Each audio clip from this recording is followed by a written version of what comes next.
राहुल और अखिलेश की खातिर संविधान बचाना है तो। मैं पहले गुजारिश करूंगा यादव जी को कि वो आपको संबोधित करें, उसके बाद राहुल जी कुछ कहेंगे और उसके बाद आप सवाल करेंगे। अखिलेश जी। मैं धन्यवाद देता हूं और सबसे पहले मैं अपने प्रेस के साथियों को आपके माध्यम से पूरे देश और प्रदेशवासियों को मैं रामनवमी की बहुत बहुत बधाई और शुभकामनाएं देता हूं। ऐसा त्यौहार, ऐसे दिन जहां से अच्छी शुरुआत होती है। मुझे खुशी है इस बात की कि आज कांग्रेस पार्टी के नेता राहुल गांधी जी और समाजवादी पार्टी की आज हम मिलकर के प्रेस कर रहे हैं। पहले चरण का चुनाव उत्तर प्रदेश का होने जा रहा है और जो पश्चिम से हवा चल रही है वो पूरे के पूरे उत्तर प्रदेश और देश के माहौल को बदलने जा रही है। आज गाजियाबाद में बैठे हैं। इस बार भारतीय जनता पार्टी को गाजियाबाद से लेकर के गाजीपुर तक इंडिया गठबंधन सफाया करने का काम करेगा। आज किसान दुखी है। तमाम जो वादे किए थे, भारतीय जनता पार्टी की हर बात झूठी निकली। उनके वादे झूठे। न किसान की आय दोगुनी हुई, न नौजवान को नौकरी रोजगार मिला, नैतिकता का बुलबुला था वो भी टूट गया। इलेक्टोरल बॉन्ड ने इनका बैंड बजा दिया। भारतीय जनता पार्टी सभी भ्रष्टाचारियों का गोदाम बन गई। न केवल भ्रष्टाचारियों को ले रहे हैं, बल्कि भ्रष्टाचारियों ने जो कमाया है उसको भी अपने साथ रख रहे हैं। जहां उत्तर प्रदेश देश का सबसे बड़ा प्रदेश है, डबल इंजन की सरकार में जो दावा करते रहे डबल इंजन, उनकी होर्डिंग देखिए आप कि अब डबल वहां पर नहीं दिखाई देते हैं, अकेले दिखाई दे रहे हैं।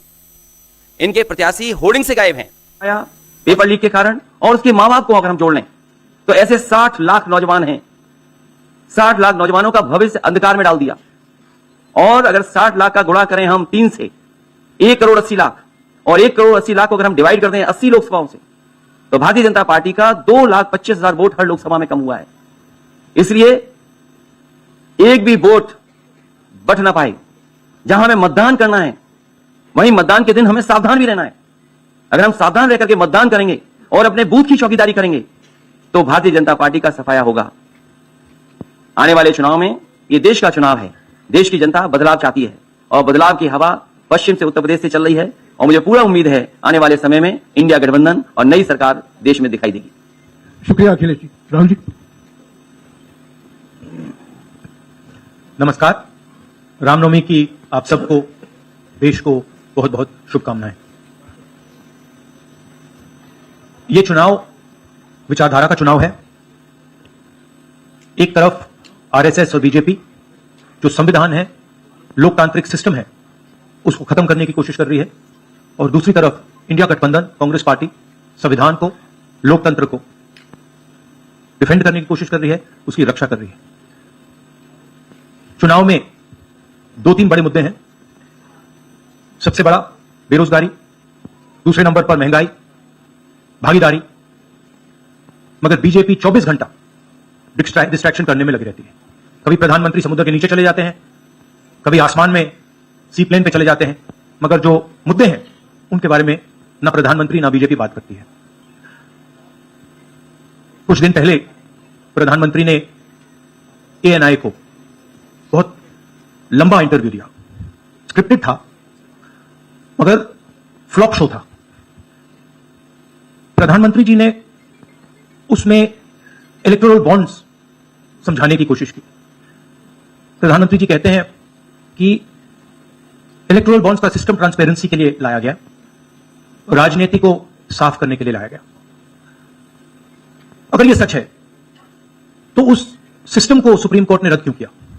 और दूसरी बात, अगर आप ट्रांसपेरेंसी लाना चाहते थे तो जिन लोगों ने आपको पैसा दिया, बीजेपी को पैसा दिया, हजारों करोड़ रुपए दिए, उनका नाम आपने क्यों छुपाया था? और जिन तारीखों पे उन्होंने आपको पैसा दिया उसको आपने क्यों छुपाया था? पता लगता है हजारों करोड़ रुपए का कॉन्ट्रैक्ट किसी कंपनी को मिलता है, उसके एकदम बाद वो कंपनी बीजेपी को पैसा देती है। सीबीआई की इंक्वायरी होती है, ईडी की इंक्वायरी होती है, किसी कंपनी पर शुरू होती है, उसके 10-15 दिन बाद कंपनी करोड़ों रुपए बीजेपी को देती है और फिर सीबीआई की इंक्वायरी, ईडी की इंक्वायरी बंद हो जाती है।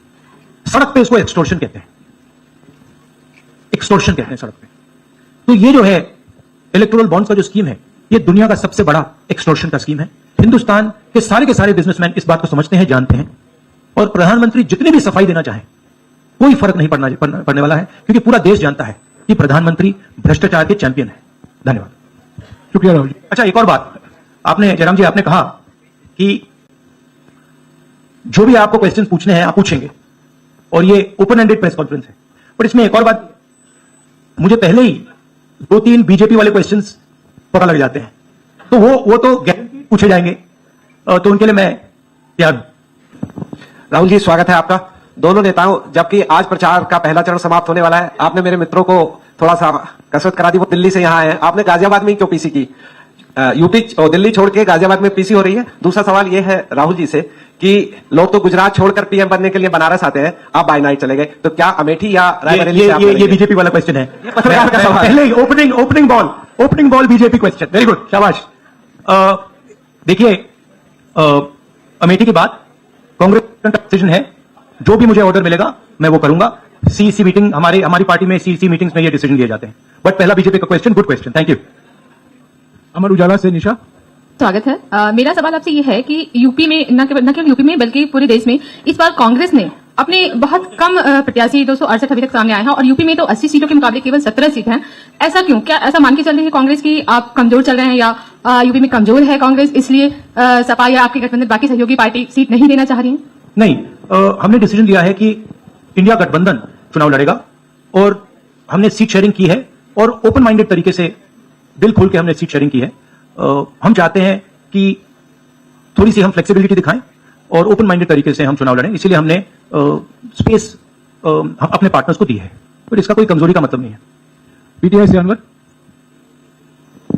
राहुल जी, मेरा सवाल आपसे है कि पिछली बार जो आप दोनों लोगों का गठबंधन था वो सफल नहीं हो सका उत्तर प्रदेश में। एक बार फिर आप लोग साथ आए हैं, और प्रधानमंत्री ने पिछले दिनों कहा कि ये 2 लड़कों की फ्लॉप फिल्म है, जो इस बार भी फ्लॉप होगी। तो आगे आप क्या उम्मीद कर रहे हैं इस गठबंधन से? उत्तर प्रदेश में कितनी सफलता मिलेगी और कितनी सीटों की उम्मीद है इस बार आप लोगों को? देखिए, मैं सीट्स का प्रेडिक्शन तो नहीं करता हूं, जनरल बात कह सकता हूं कि बीजेपी को मुझे लग रहा था 15-20 दिन पहले कि 180 तक जाएंगे, अब मुझे लग रहा है 150 तक जाएंगे। हर स्टेट में हमें रिपोर्ट मिल रही है कि हमारा चुनाव इंप्रूव कर रहा है और अंडर करंट है। जहां तक गठबंधन की बात है, यूपी गठबंधन की बात है, बड़ा पावरफुल गठबंधन है, और बहुत अच्छा परफॉर्मेंस होगा हमारा उत्तर प्रदेश में। दैनिक जागरण से आदित्य त्रिपाठी। आप दोनों का बहुत बहुत स्वागत है। मेरा प्रश्न यह है कि उत्तर प्रदेश में एनडीए गठबंधन रोकने के लिए आपकी क्या रणनीति है? उत्तर प्रदेश में नेशनल लेवल पे मैं आपको हमारा फाउंडेशन बता देता हूं, और वही आइडियाज हम उत्तर प्रदेश में भी चलाएंगे। देखिए, पिछले 10 सालों में नरेंद्र मोदी जी ने नोटबंदी करके, गलत जीएसटी लागू करके, और जो बड़े बड़े अरबपति हैं, अदानी जी हैं, उनका पूरा सपोर्ट करके जो रोजगार पैदा करने का सिस्टम था उसको उन्होंने कम कर दिया है। तो सबसे पहला काम जो रोजगार हिंदुस्तान के युवाओं को मिलना चाहिए, उसको एक बार फिर स्ट्रेंथन करने का है। उसके लिए हमने अपने मैनिफेस्टो में 2-3 आइडियाज दिए हैं। एक आइडिया रेवोल्यूशनरी आइडिया है, होती है, तो हमने डिसाइड किया है कि हिंदुस्तान के उत्तर प्रदेश के सब ग्रेजुएट्स को, डिप्लोमा होल्डर्स को हम अप्रेंटिसशिप का अधिकार देंगे। जो भी अप्रेंटिसशिप करना चाहेगा उसको प्राइवेट सेक्टर में, पब्लिक सेक्टर में, सरकार में अधिकार मिलेगा, अप्रेंटिसशिप का अधिकार मिलेगा। ट्रेनिंग होगी, और 1 लाख रुपए साल का, 8,500 रुपए महीने का उस युवा के बैंक अकाउंट में हम डालेंगे, और ये करोड़ों युवाओं के लिए हम अधिकार दे रहे हैं। इससे एक ट्रेन्ड मैन पावर तैयार होगा, प्राइवेट कंपनीज को भी इसका फायदा होगा, सरकार को भी इसका फायदा होगा, और एक प्रकार से युवाओं के लिए ये एक जॉब मार्केट में एंट्री का सिस्टम हो जाएगा। दूसरी चीज, 30 लाख सरकारी रोजगार हैं जो नरेंद्र मोदी भर नहीं रहे हैं, वो वैकेंसीज हम युवाओं को देने जा रहे हैं। पेपर लीक की बात हुई है, उसके लिए हम कानून बनाएंगे, उसको हम खत्म कर देंगे। तो ये बात हुई युवाओं की। एक और हमारा आइडिया, क्रांतिकारी आइडिया, और ये उत्तर प्रदेश की महिलाओं को बहुत फायदा मिलेगा इससे। हर गरीब परिवार की हम लिस्ट बनाएंगे, और हर गरीब परिवार में से हम एक महिला को चुनेंगे, और उसके बैंक अकाउंट में महीने के 8,500 रुपए, साल के 1 लाख रुपए सरकार हर महीने बैंक अकाउंट में डालने जा रही है। किसानों की बात, किसान सिर्फ 2 चीजें मांग रहा है। नरेंद्र मोदी से 10 साल मांगा, हमें सही दाम दिलवा दीजिए, और जैसे आपने 16 लाख करोड़ रुपए मतलब 24 साल का मनरेगा आपने अदानी जैसे लोगों का माफ किया, वैसा ही आप हमारा भी माफ कर दीजिए। और नरेंद्र मोदी मना करते हैं, उन पर फायरिंग करवा देते हैं, उनको डरा देते हैं। तो हमने लीगल एमएसपी की का निर्णय ले लिया है। हिंदुस्तान में पहली बार लीगली गारंटीड एमएसपी होगी, और हम उनका किसानों का कर्जा माफ करने जा रहे हैं। यही मेन मुद्दे हैं चुनाव में। बीजेपी का मैनिफेस्टो देखेंगे तो उसमें आपका उसका जो फाउंडेशन है, 2 चीजें हैं। एक कि वो शायद 10-15 साल बाद ओलंपिक गेम्स इंडिया लाएंगे, और दूसरा एक या 2 व्यक्तियों को वो चांद पे पहुंचा देंगे। तो ये बेसिकली चुनाव चल रहा है। शुक्रिया राहुल जी। अगले 3-4 सवाल आप कृपया अखिलेश जी से पूछेगा। ANI से शालिनी।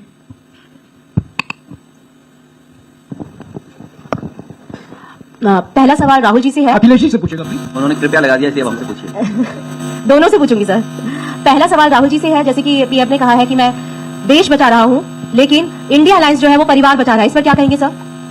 और जो दूसरा सवाल, सेकंड बीजेपी क्वेश्चन। सर दूसरा जो सवाल है मेरा वो ये है, जादूगर कहा है उन्होंने राहुल जी को, और उन्होंने कहा है ये को जब इंटरव्यू दिया उसमें बोला कि ऐसा कौन सा जादू है कि एक झटके में गरीबी मिटा सकते हैं। मैं जानना चाहता हूं ऐसा कौन सा जादू है कि एक झटके में गरीबी मिटाई जा सकती है। तो ये मेरा सवाल दोनों से है। नहीं, दोनों से है। मैं धन्यवाद देता हूं, आप लोगों ने सवाल पूछे। हालांकि कुछ सवाल आपने राहुल जी से पूछे थे। एनडीए को पीडीए हराएगा, एनडीए को पीडीए हराने जा रहा है, एनडीए को पीडीए हराने जा रहा है। और जहां तक सवाल परिवारवाद की बात है, आज नवरात्र है, आज शुभ दिन है। भारतीय जनता पार्टी के लोग संकल्प लें कि ना किसी परिवार वाले को टिकट देंगे और ना किसी परिवार वाले से वोट मांगेंगे। और गाजियाबाद में कार्यक्रम इसलिए किया है क्योंकि हम दोनों लोगों ने संकल्प लिया है। वो तो इंडिया गठबंधन का नाम भी ठीक से नहीं ले पाते हैं। INDIA तो इंडिया होता है, इंडी कब से हो गया? यहां से सफाया होगा गाजीपुर तक। जो 14 में आए थे वो 24 में चले जाएंगे, और यूपी वाले स्वागत भी अच्छा करते हैं। और इस बार तो ढोल नगाड़ा और सब कुछ की तैयारी है। इस बार विदाई भी बहुत शानदार होने जा रही है। Times Now Bharat, Ranjeeta. अखिलेश जी से। तो आपने जो गरीबी को एक झटके में मिटाने की बात की, देखिए ये कोई नहीं कह रहा है कि गरीबी को एक झटके में मिटाया जाएगा। हम ये कह रहे हैं कि गरीबी को गहरी चोट पहुंचाई जा सकती है, और तरीके मैंने आपको बताए हैं। नरेंद्र मोदी जी ने पूरा का पूरा फोकस 22 लोगों पे किया है, 22-25 लोगों पे किया है। आज की सच्चाई है कि 22 लोगों के पास उतना धन है जितना 70 करोड़ लोगों के पास है। गरीबी का यह भी कारण है कि नरेंद्र मोदी जी ने सारा का सारा धन कॉन्सेंट्रेट कर दिया है, 20-25 लोगों को पकड़ा दिया है। मैं जाति जनगणना की बात कर रहा हूं, और मैंने ये बात बहुत बार उठाई है। भागीदारी की बात होती है हिंदुस्तान के किसी भी इंस्टीट्यूशन में, आपको ना पिछड़े वर्ग के लोग मिलेंगे, ना दलित मिलेंगे, ना आदिवासी मिलेंगे, ना गरीब जनरल कास्ट के लोग मिलेंगे। मैंने मीडिया के बारे में बात उठाई, मीडिया में आपको बड़े बड़े एंकर्स दिखते हैं। आपको मीडिया की कंपनीज के मालिक की लिस्ट निकालिए, आपको दिख जाएगा कि उधर ना एक पिछड़ा मिलेगा, ना एक दलित मिलेगा, ना एक आदिवासी मिलेगा। तो हम क्रांतिकारी काम करने जा रहे हैं। जाति जनगणना, महिलाओं को उनके बैंक अकाउंट में 1 लाख रुपए, किसानों को MSP, तो ये सब गरीबों को पैसे देने के तरीके हैं। नरेंद्र मोदी जी ने पिछले 10 साल में गरीबों को कुछ नहीं दिया, तो ये हम करने जा रहे हैं। रंजीता, अखिलेश जी से। हाँ, अखिलेश जी से ही सवाल है। राहुल जी ने अभी जितनी भी चीजें कही, नहीं, मैं सवाल पहले, जितनी भी चीजें कही वो तमाम चीजें कांग्रेस के घोषणा पत्र में है। क्या इंडिया गठबंधन का अपना कोई साझा जो है वो मैनिफेस्टो होगा? अखिलेश जी, क्या जो राहुल जी कह रहे हैं क्या वही तमाम चीजें सपा की भी है, या सपा कुछ अलग भी घोषणाएं कर रही है चुनाव में? इंडिया गठबंधन नई उम्मीद है, और जैसा कि राहुल जी ने कहा कि उनके मैनिफेस्टो में बहुत सारी चीजें हैं जिससे गरीबी दूर की जा सकती है। उसी से जोड़ करके मैं ये कहना चाहता हूं कि जिस समय हमारा देश का किसान खुशहाल हो जाएगा, जिस दिन देश के किसान को अपनी लाभकारी मूल्य मिलने लगेगा फसल का, और मैं समझता हूं कि जितने भी राजनीतिक दल हैं और खासकर जो इंडिया गठबंधन के साथी हैं, वो ये बात कह रहे हैं कि हम MSP की गारंटी देंगे या किसानों को लाभकारी मूल्य देंगे, और जिस दिन भारत सरकार किसानों की आय बढ़ा देगी, गरीबी दूर होना शुरू हो जाएगी। और मैं कई मौकों पर कह रहा हूं कि जाति जनगणना भी एक हमारा मुद्दा है।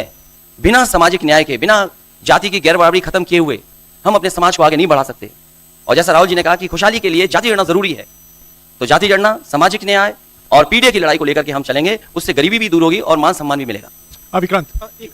और देखिए, ये जो हमारा मैनिफेस्टो है, ये जरूर कांग्रेस पार्टी का मैनिफेस्टो है, मगर इसमें जो आइडियाज हैं वो इंडिया गठबंधन उनकी आइडियोलॉजी के आइडियाज हैं।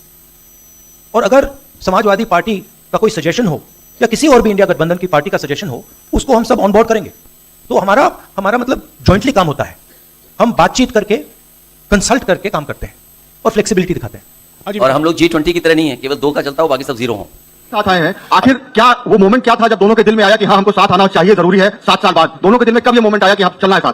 मूवमेंट क्यों बताना, हम साथ आ गए और साथ आ गए, साथ आ गए, यही मूवमेंट है। साथियों, अभी दोनों नेताओं को जाना है।